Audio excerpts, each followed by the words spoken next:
you get out here dealing with these white supremacists, you are a grown ass man. So you better learn this game quick. And I tell other brothers, man, don't nobody give a shit about your problems as a man. They don't want to hear it. As a man, you figure out your issues, you deal with that, and you overcome those issues. Yeah? You handle your business. You handle your problems. You handle your issues. You ain't got a trauma dump because don't nobody care. The women don't care. The white supremacists don't care. So you deal with that. You got issues. You deal with that. There's always solutions to your problems. You'll find solutions to them. That's why you got to make the right decisions. But the thing is, you got to be authentic. See, the thing is, you don't need to act like an alpha male or none of that stuff.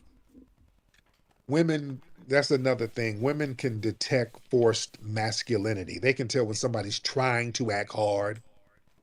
Yeah, you understand? Just be yourself. Be yourself. Be a man, but you ain't got to try to be. Don't try to be extra thuggish. And no, no, don't. Women can see past that shit. They can see when somebody's trying to act extra hard and trying to be more bossed up than they really are. So you don't want to be no phony.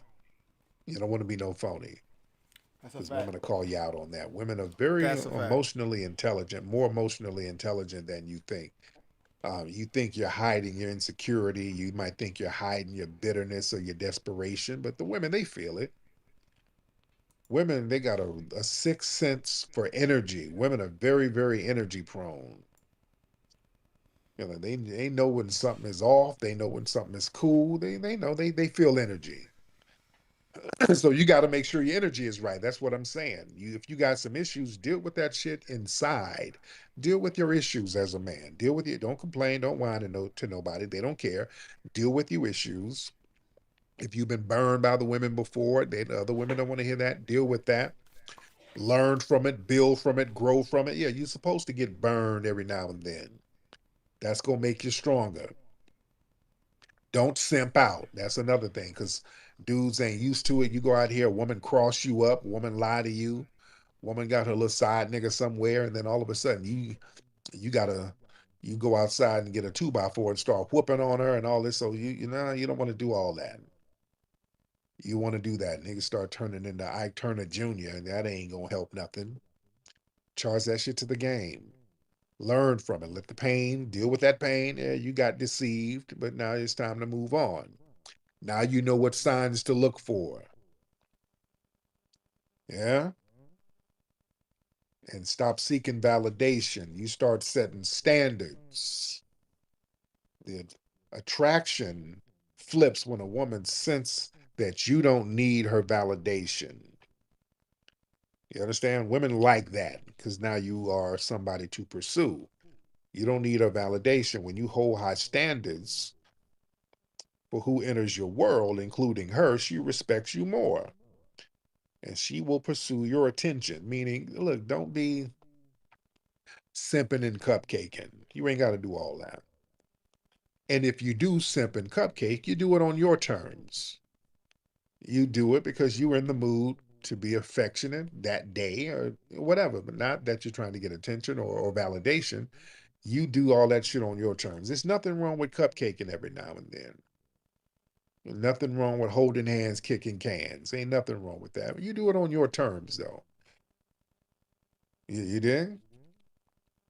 The best game is no game. The best game is self mastery. See, you don't really attract the high quality women by running scripts. You get them by mastering yourself. That's the name of the game, man. You got to master yourself. You master your emotions, you master your money, you master your fitness, you master your communication, you master your mission. Women chase men who are in control of themselves. You got to control yourself, fellas. That's self discipline. That's what confidence is. Confidence is self discipline. You sure of yourself. That's what confidence is. And that's going to magnetize your game. That's going to magnetize your energy. And that's going to attract the women. You dig? And The game can be applied all across the board at any age. All right, let me get some calls in here. Let's get Ace. Let's get Ace in the building. Mr. Ace, hop on in. Peace to the gods, man. Tariq Nasheed, man. Listen. You spoke to everything I'm dealing with, brother. I'm from Atlanta, Georgia. I just went viral yesterday on Ride Martyr. They owe me some money. Oh, It's what happened? You want to see the video? It's on my Instagram. I could share it in the jumbotron if you want to let everybody see it. I'm about to go to my profile. Hold on. Okay, I yeah, got you, brother. yeah, Thank you for letting me on here, man. You, absolutely. you, you the one, man. You just healed my feelings. I don't know if you know what that means. I Thank. don't. I don't know what that means. I made it up yesterday. Oh, I stayed up for 48 hours, and this is what happened. This is the results of it. It ain't went viral on Twitter yet, but I guess it's about to go viral on Twitter now with you. okay, Yeah, look at that. That's in Australia. Somebody from Australia posted it, and so now you posting it. okay, Well, now it's in your jumbotron. Y'all okay. like and retweet it because look at me on there. And the first thing I did was give thanks to God because that's why I did it. Honestly, I really did it because I was trying to get my stuff back, and Marta pulled off on me. They was supposed to stick their head out and look and see who's on the train, and they would have saw me like, "Yo, open the door." Nobody opened the door. Everybody on the train saw me and start screaming, but nobody took out their phone and started recording, except my bro. Because he was like, bro, this is Oh, wrong. looking at. Hold on. Here's my like, this is wrong. This Wait, is wrong. They got him on the side of the train, just riding. I had okay. a fun. That shit was fun as hell. I don't want nothing. I don't want to hurt Marta. I don't want Marta to go down. I love Marta. Marta love me. I want Marta to succeed. But they said it was wrong. I was like, well, shit, I just did what I had to do to get my stuff back. Because I'm Marta. If I let my stuff go into Marta's Lost and Found, 30,000 niggas gonna have my stuff. Now, what happened? Now, I'm looking at the video. Now, you are riding on the outside of the damn MARTA train. How the hell did that happen? I just told you you're not recording, so I'm gonna tell you again. My fault. Look, so I was trying to get my stuff back, right? I left my stuff. I think like I was up 48 hours. I was sleep deprived. And I smoke weed, so it's not helping. But I like smoking weed because it keep me happy. I don't beat people up on Marta because I smoke weed. Okay, so look, this is what happened. I left some. I got on the train, put my stuff down. I was like, yeah, all right, we finna go, bro. We finna go see my lady. I got this new little thing. She work at the Zen Bar. Shout out to Zen Bar in Atlanta. She's beautiful. Y'all better leave her alone. I'm gonna get you if you go talk to her. Anyway, look. I was trying to go see her, and on Marta. I put my stuff on the thing, and I left my staff on the side of Marta. And I was like, hell no, I'm not gonna leave my staff. So I hop off, get my staff, and try to hop back on. And when tried to hop back on, it closed. And on the outside, you can't just pull it open. So it was a handlebar. Luckily, by the grace of God, it was a handlebar right there. I held on. I'm a yoga master. I don't fret. You said self mastery. I just master yoga. And that's just mastering breath, connecting the higher and lower self. How did you not fall off the train? Shit. I'm a yoga master. I held on and prayed to God. Look, I stopped breathing in that moment. I just held my breath for as long as that ride was, and I prayed to God that I would be okay. I've been shot before, and the bullets didn't hit me. God got me. You hear me? I just got stabbed last week. God got me. Damn. And I wrote martyr after I got stabbed. Who, Look, I got stabbed. Listen, this is what happened. I got stabbed. who stabbed you? Some tenants that was, people in Atlanta, they crazy. Tenants will stab you. They live in the hand that beat you, that you feed will stab you. Good Lord. All right, brother. All right, man. I hope everything is gonna be safe with you, brother. Thank you so much. God, this brother's going through some shit. I'm getting shot, stabbed, getting stuck outside of the train. Good Lord, brother. All right. Man, man, man. All right, let me get some more folks in here. Let's get SD. Let's get SD in the building. Mr. SD, where you at? All right. SD, you in here? All right. SD ain't saying nothing, so let's get black with it. Tariq Nasheed, peace and blessings, my brother. What's up, black? How are you, sir? This Terrell Black. Blackwood is just my Twitter handle, family. Okay. Uh, I wanted to touch on something that you had said, man, about your 8-year-old son. Yeah. I'm gonna speak on experience, my man. Out here in Arizona, when I was in elementary at 8 years old, I got in an elementary fight with a white boy. I had no idea that his mom asked to press charges on me. I'm only 8 years old. I'm thinking it's going to be just a school fight, get suspended, or in school suspension, or whatever, that type of disciplinary action will require. Turned out they actually did go through and file charges against my black ass. Wow. My mother, she forgot that I had a court date. She forgot I had a court date, and they issue a warrant out for my arrest at 8 years old. They issue a warrant out for my arrest at 8 years old, and I literally did 2 days in the juvenile detention center for a school fight with a Wow. white boy. Wow. I just wanted to say that, my brother, and that is facts. I So when you believe it. said that, I know from experience they will lock your ass up if you black at any age. Yep. Man, thank you, brother. That's heavy. Yes, sir. Peace and blessings. Yeah, man. I let my kids know. Hey, outside of this house, they ain't gonna look at you as no damn kid, man. Yeah, so don't be at that school acting a fool. Don't be up there cutting up. Don't be doing none of that shit. They don't look at you as no kid. You are black. So they're gonna treat you differently from your white counterparts up there. And another thing I don't do, they be my sons be wanting to go spend the night at their white friend's crib. Hell no. No. Hell to the damn no. Mm-mm. Yeah, y'all can be cool, or if y'all want to hook up with some of them, we'll meet at the park or something. But yeah, you spending the night at somebody's house, a non-black person? Hell no, I don't do that at all. Mm. Did y'all see a case up there in I want to say North Carolina? This little mixed black girl, 1 year old girl. There was a first day at this daycare. These white people, little baby girl dead. They talking about the baby girl had a cardiac arrest. They're trying to investigate what happened. The white daycare owner, they done took the license. They had to shut that shit down, and they arrested the daycare worker. But that's such a horrible thing. The baby's first damn day at this daycare and end up damn dead. This little mixed black baby. So yeah, I don't. Yeah, hey man, I don't play with folks. What's going on, media saboteur? Hey Tariq, good evening. How's it going? I'm good, media. How are you, my friend? Good, good. I didn't come up here to troll or anything tonight, or the Well, usual stuff. well, But what's on your mind? I wanted to give you some some honest thoughts, and then I wanted to hear like your honest thoughts back on the whole Diddy situation, the Sean Combs situation. First of all, uh, I think he's innocent, Yep. based on what let's see, they're putting on. The charges are racketeering, transportation for purposes of prostitution, and sex trafficking. Now, it occurred to me that what this likely is, as far as anything sexual related to this, and like, correct me if I'm wrong here, but I mean, you've hung out with celebrities and stuff. Uh, this is a kind of a common theme where, like in LA, particularly places like this, someone like to like the megastar status level of like Drake pulls up into a club, goes in with his entourage. They're there for a bit.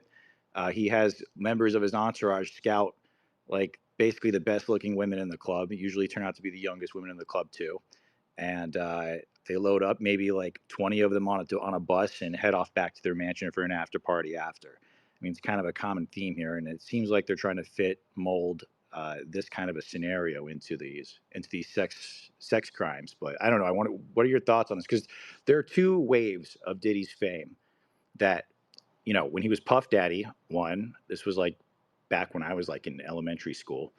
Um, there was like this wave, I would say, from like 95 to like 97, when he was like mega famous, and then he went quiet for a little bit, and then he went mega famous again, like right as 2000 was approaching with the Forever album. And it occurred to me at some point, I don't know why this occurred to me, but I just started putting little, I guess subconsciously putting dots together. It occurred to me that he probably pissed someone off at somewhere along the line, someone who was who had just someone with with very powerful legal connections. Yeah. That's what this smacks of to me. That's what it vibes of to me. And like basically the scenario that I laid out for you, because the thing is, if you look on channels like Law and Crime and so forth, or if you're following like Court TV, but I'm following mostly Law and Crime, I think, for this one. But they're bringing up, they seem to be trying to emotionally manipulate the jury, and by doing, for example, like they keep bringing up random theme, like they have like a laundry list, like a roster call of like females who, I think they brought Kid Cudi up even recently. Not, I mean, not a female, of course, but basically anything they can get to corroborate or to any sexual deviancies whatsoever, which seem to have nothing to do with the charges they're trying to fit him with. So I don't know. What are your thoughts on this? Because it just seems very often. It seems like it just smacks of him pissing someone off at somewhere along the line, and and then yeah, I don't know. What do you think of that? Okay, yeah, good stuff. Good stuff. Let me hold on. Oh, my bad, my bad. Oh, my bad. Oh. So yeah, let me get into that. Thank you for the call. I get into some of that. Let me get into some of that. Listen, with Diddy, here's the thing. Diddy, and this isn't sex trafficking at all. Basically, they're trying to take Diddy down for shit that he was basically doing in his music videos. All the stuff Diddy was doing and all the stuff they're talking about in court, he was doing that in his music videos. Having parties as women, laying in the bed with women, drinking, partying, laying with women. Okay. So everything that's been coming out in court is basically consensual sex. They've been having consensual, freaky sex, which everybody knew that. He's been having them parties and then they start freaking off. And all right, there's nothing illegal. This is why they keep trying to tie it into some kind of criminal behavior. But here's the thing. Here's the thing. With Diddy filed that lawsuit against a billionaire beverage mafia. His Ciroc and all of that, that was going through that Diageo, whatever it's called. There's that massive liquor conglomerate. And they basically control global alcohol distribution. And Diddy called them out for racism. And he filed a suit against them for racism. So I'm thinking in retaliation, they were like, hey, come on now, you trying to have a pissing contest? We're the big dogs. How dare you? We'll show you how to take a piss. And we got to understand liquor companies like that, just when you deal with in the alcohol business, you gotta have government ties. You gotta have people clicked in with government. Hell, listen, out here in LA with our venue, they're giving us the runaround about a liquor license, just a simple liquor license. And we didn't have to go through meetings and oh my God, we didn't have to talk to different city officials, government officials. Oh man, it's a whole bunch of red tape just for a simple license. Can you imagine an alcohol conglomerate who manufactures the liquor? All of the government ties that they're clicked in with? You know how many presidents and senators and governors and prosecutors that these people are clicked in with in order to be able to distribute liquor in the United States and in the world? These people are clicked the fuck in. So somebody up there made a damn call. Yeah. That company, they got deep government and corporate ties. So yeah, those elite circles, they done made some calls. They done because look, they make little backroom deals, and these are the same people. Listen, these liquor companies, who you think the presidents and all of these people get their campaign financing from? Yeah, these liquor companies are like, let me grease the palms of this politician. Let me slide him a million or so on his campaign. So he got that damn politician in his back pocket, or that prosecutor. Let me slide this New York prosecutor some money because we sell a lot of liquor in New York. So let me make sure we get some good distribution deals, and we get low tariffs, and we get, let me slide this politician a couple million of them things so he can act right. Or let me put my own politician in there. Because understand, politicians are controlled by the corporate sector. They're controlled by the alcohol corporations, the big tobacco, them tobacco corporations. So yeah, they put their own politicians in office who's in the back pockets of the corporate sector. So somebody made a call on Diddy's ass. Somebody made a call like, well, he's getting a little too big for his britches. So prosecutor, the one I just, you remember that little $1 million I gave you last year? Well, I'm gonna need you to go ahead and get Diddy on up out the paint. That's how they operate, man. They operate like that. They operate like a mafia. The corporate sector is like a mafia. The music industry is run like a mafia. The alcohol industry is run like a mafia. The cigarette industry is run like a mafia. You dig? And that's how they get down. So they done made some calls on Diddy's ass. Brandon, what's up, Brandon? Mr. Brandon. Hello. Agree with you on that shit. Like, Diddy didn't do anything wrong. The only crime that, like, morally or like, like good values that he's guilty of is like having some kinks. Like, there's no fucking shit there. It's all smoke and waters. It's all bullshit. Like, fuck that. Yeah. Oh yeah. Yeah. And yeah, again, this just seems like retaliation because this trial is such a farce.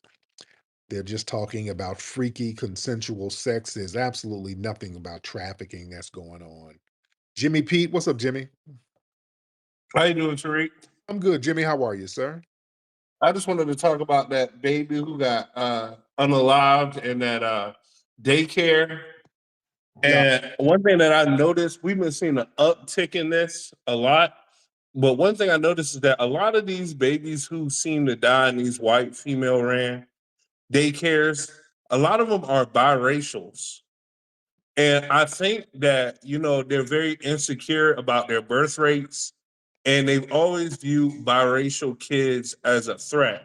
Yeah. And so it seems like it's targeting, and this is something I noticed almost all of them, when it's a white female ran daycare, it's always a biracial baby. And I just wanted to know what your thoughts was on that. Yeah. And I've talked about that many, many times before. I talked about that before. Even Dr. Francis Cress Welsing talked about that before. See, we got to understand sometimes when people be like, well, biracial people, they ain't really black. Yeah, they are. They are. And in fact, the white supremacists, they are more hypersensitive about biracial black people who can pass. They're very sensitive about them. The biracial black people who can kind of pass, the white supremacists are hell on them. They're very sensitive about them. Their antennas go up about them because those people can sneak in black genes into white supremacist society. That's the fear. See, with a regular black person, a full black person, okay, you see them, so you know how to deal with them. So, okay, segregation, you already got a system against that person. Okay, there's a black person. Okay, I got the miseducation system. Got it. We got job deprivation. Got it. We got political sabotage. Got it. So they already have a whole institution set up to sabotage the black person when they come around. So they that's covered. The biracial person who can almost pass, that's different because now they bring you in. Now they're telling you secrets. They're telling you things that white society is not supposed to tell black people. Like Neely Fuller Jr. says, one thing white supremacists do, they withhold valuable information from black folks. That's very true. They don't give us no game. They don't give us no business acumen, nothing. Now, back in the day, we used to have to ear hustle for that. That's why those porters, those sleeping car porters, those brothers were very, very powerful. Why? Because they would work those trains, work on the passenger trains, and the white supremacists thought that they were just dumb little ignorant Negroes, and they played that up. Hey, boss, you want some more coffee? I sure gives it to you. They would play the dumb role, and white people thought, okay, yeah, we can talk. That's little Leroy. He's we can talk around him. So white people be up here talking about real estate, stocks, bonds, investments, and the car porters they'd be ear hustling while playing dumb. So I'm sorry to interrupt you, Mr. Johnson. I just wanted to know if you wanted some more applesauce with your plate. Yeah, Leroy. Thank you so much. Oh yeah, anything you need, boss. And Leroy go to the back. Listen, nigga, we about to on our next check, we're gonna buy some real estate in Chattanooga, Tennessee. Yeah, these Peckerwoods about to make a big move down there. They're about to do some investments, and we about to buy some real estate out there. So the car porters, man, these brothers were very, very on top of their game. They were on top of their game. They would ear hustle around these white supremacists, but they stopped doing that because they got hip to it. Because in the civil rights movement, a lot of those porters and people like that, they were very instrumental in donating money and just giving a lot of good game and helping a lot of people in the community during the civil rights struggle. So the white supremacists learn how to keep their mouths shut around us. They go out of their way to not give any valuable information. So if you have a biracial black person who can pass for white, they white society is very hypersensitive. You don't want to have them folks around learning the secrets, learning who's racist and who's not. See, when black people come around, you hear what these people are saying about black folks. And the name of the game is to deny white supremacy exists. So if you get somebody who's biracial and they're sitting here learning the game, that's a problem for white supremacist society. That means they've been infiltrated. Because see, we have black folks infiltrate them many, many times. It was brother Walter White of the NAACP. He could pass for white, but he was actually black. So he could go in white circles and bring information back to the black community. One of the first race riots in Atlanta, they had a race riot, I want to say 1906, around that time. I think early 1900s. There was a big race riot in Atlanta, and they tried to ethnically cleanse the black people out, but black folks fought back. And what they did, because white people they stopped black people from buying weapons, so they got the black community got the black folks who could pass for white, and they had them go buy guns for them from white people. They got the ones who could pass for white, and they had them go buy the guns, and the black community got those guns and armed themselves. They start shooting at police and the whole shebang. So that's why they don't the dominant white society, they don't like black folks who can pass. They're very, very hypersensitive about that. Somebody who's almost white, they don't like that. That's why they don't like Meghan Markle. I'm talking about this is global. Meghan Markle, they treat her like a regular Negro. They're very hypersensitive to her. That's why Prince Harry, they took his crown. Then they dethroned him. What they do to him? They took some of his royal status away to a certain degree. Even though that baby looks white, they were like, nope, that baby has black genes. No, no, no, we ain't trying to do that again. And Princess Diana was allegedly pregnant by an African Muslim, and they got her out the paint. They're like, oh no, no, no, we ain't doing that. We ain't sneaking them black genes. We ain't sneaking none of them African genes over here. We better understand how white supremacy works. So yeah, going back to the whole daycare thing, these biracial kids go up in these communities.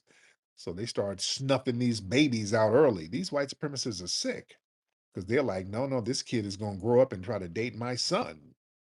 This kid is going to grow up and date my daughter. So let me get him up out of here now.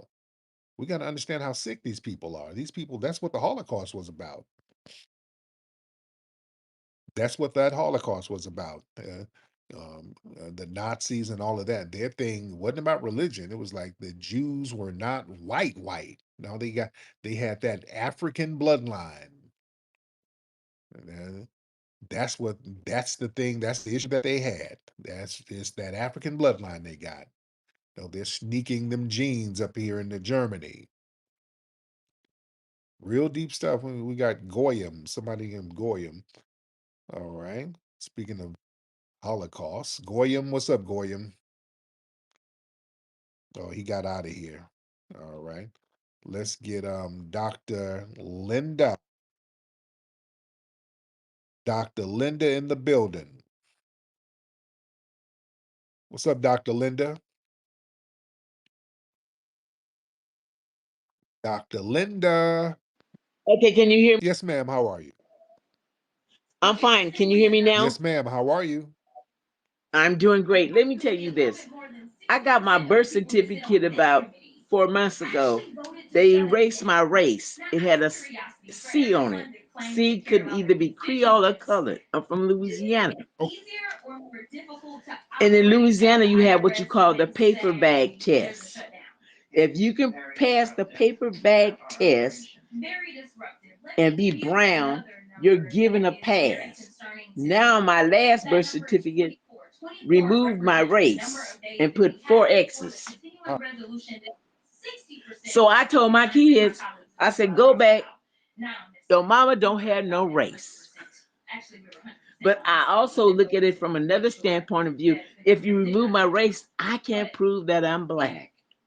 So if they get reparations, if they do any of this, I will have to prove that I'm black. Luckily, I have my old birth certificate that shows the C and that I'm black. And my mama was a Negro. Mm.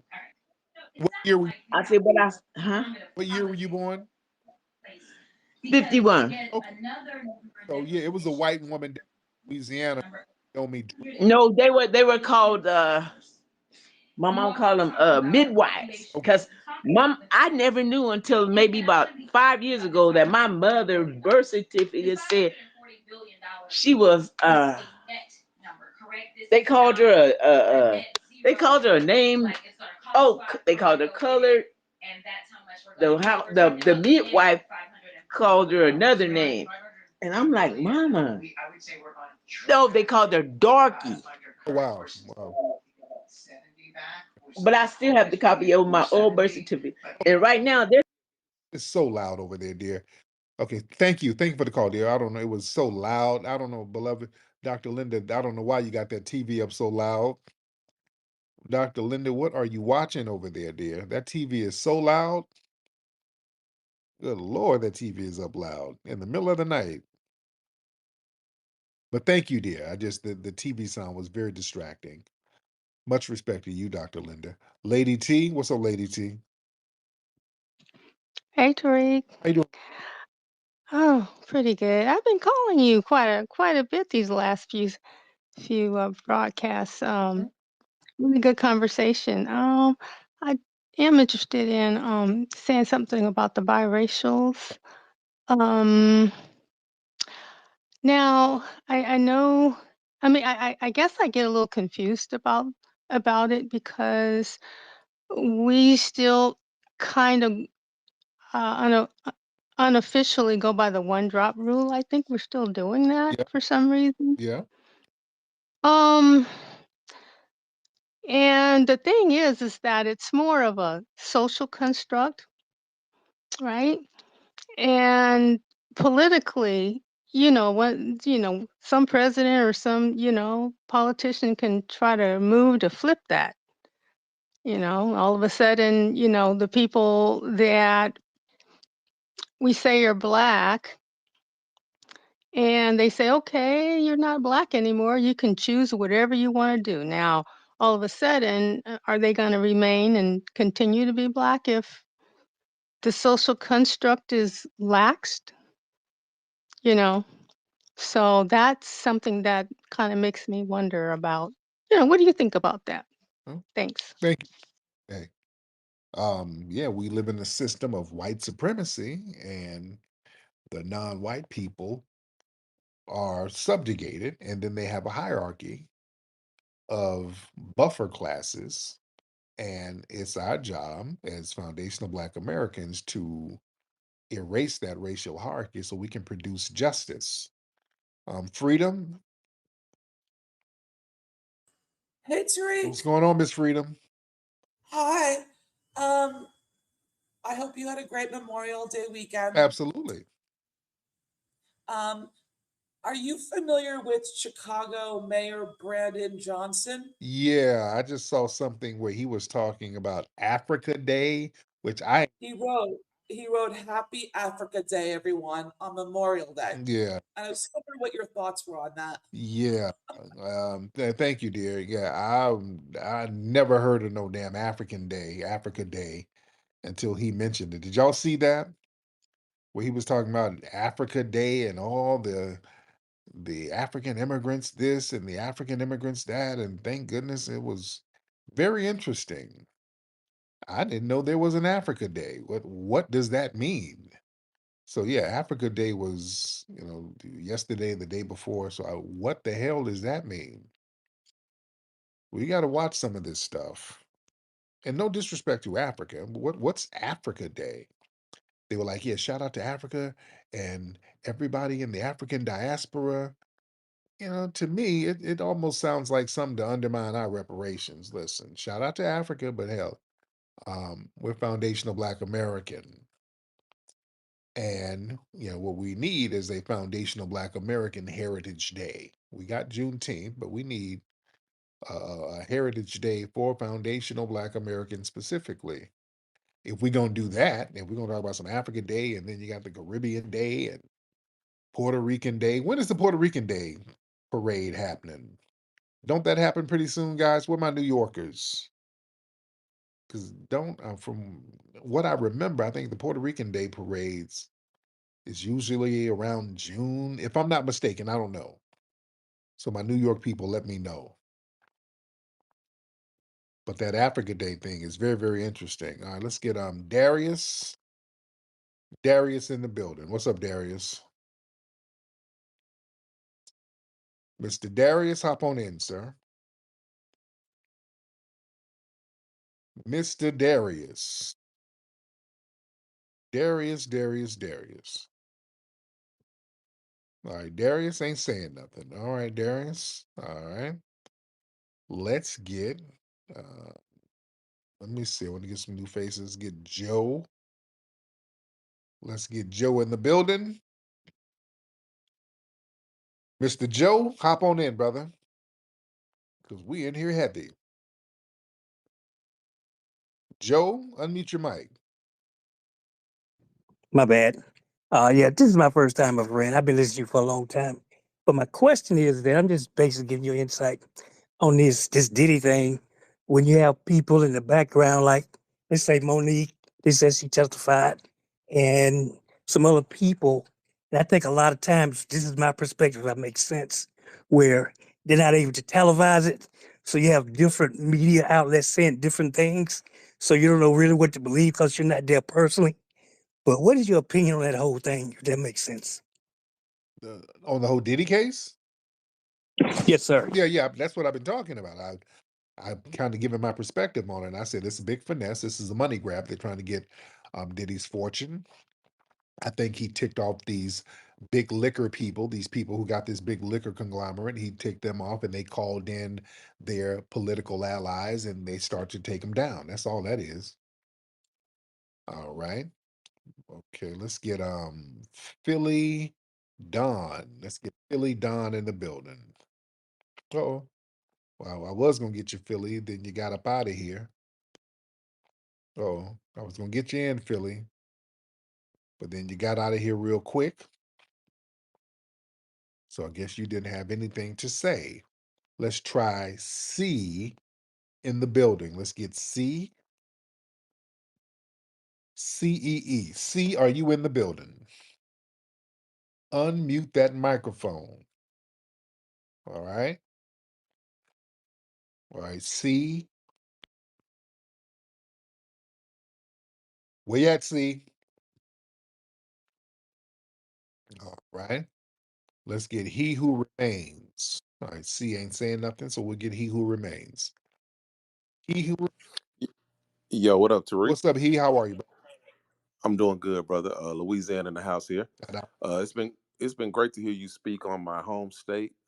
Everything that you've been speaking to is what I grew up, learning about and hearing from my elders and my ancestors. So it's just great for you to be giving props to that. oh yeah. Circling back to what you were talking about with the Mac lessons, I wanted to get your thoughts on what do you feel about talking to women at work in this current climate we in of the what is it called, the gosh. They've given a name to it, but it escapes me right now. But anyway, it's a delicate balance, macking to women at work. So I just want to know, what are your thoughts on that? And I'll land my plane there. Now let me ask you this: are you in a situation where you're hollering at a woman at the job? I have done it before. I'm a Gen Xer, so I know, things have kind of changed in that regard. So now I'm reluctant. I'm reluctant to do it more so than I was in the past. So there is a woman that I'm interested in, but I'm reluctant to say something to her because she's of a different race. Oh, oh, Yes, sir. oh. Yes, sir. What race is she? She's Hispanic. She said, okay, okay. Yeah. Oh, okay, okay. Well, you got to be careful. Right. Right. So, I And mean, do you think it's something? I'm sorry. Go ahead. what kind of job is it, by the way? I work in education. Okay. Oh. Yeah. Okay. Now here's okay. Look, I'm a chopper. Thank you so much. And here's the Yeah. thing. Here's the thing. Here's the thing. Macking at the job, macking. There's some dangers to it. See, it. A lot of it depends on what kind of work it is. Now, if it's like an Amazon job, yeah, mac to everybody up there, nigga. Because yeah, those Amazon jobs, those are kind of temporary jobs. Those are not no long term joints.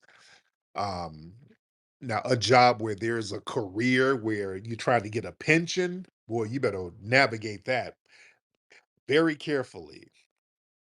Navigate it very, very carefully. Um, and when it comes to an important job, especially you're a black man and you're dealing with trying to deal with some non-black women up there, you really got to walk on eggshells and be cool. Because listen, it can be dangerous. See the power dynamics that creates like an unspoken pressure. Relationships at the jobs, um they're rarely equal. One person will hold more of an authority, more influence, more seniority there, which can be perceived as manipulation or like some kind of favoritism, yeah, or the illusion of consent under pressure. See, this is what I'm saying. There's a lot of factors to bring in, like the brother who called up. If you've been on that job for a minute and this Hispanic woman just got there, and if y'all get into a relationship, again, you can be her get out of jail free card. She can try to hit the company up like, hey, well, look, I was with this guy. He has seniority over me. I got manipulated by him and I got into a sexual relationship with him, thinking that I'm about to come up in my position. So you really got to watch that. Work, it becomes emotionally contaminated with emotions and romance and sexual energy in the workplace. It's kind of harder to focus. You can't really make the decisions you need to make. Um, and here's the thing: if you date somebody at the job and the shit goes left, now you got to see this person every day. That's the bad thing. Let's say you do get with old girl, you smash or whatever, then something janky happens, something toxic happens. Because again, the way you work with somebody is one thing, but getting into a relationship with them is something else.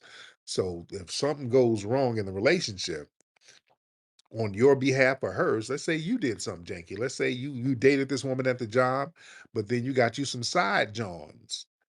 You got you some side pieces. Now, hell, what's she gonna do? The chick at the job is gonna be vindictive. She's gonna be get down to H&R and be like, hey, well, you know what? None of this shit was consensual. I was forced. This is what Cassie did. Cassie was with Diddy for what, 10, 11 years, and basically Diddy moved on. We had promoting Carisha, got this other chick. He's promoting and elevating. Cassie, oops, I need $30 million. I need this. I'm gonna go to the media. You see? So there's consequences if shit goes left. And look, your other coworkers, they'll try to weaponize that shit. Even if your relationship is legit, your coworkers, man, listen, they'll be behind your back trying to discredit you, starting rumors. You understand? They'll be low key dry snitching to H&R on your ass.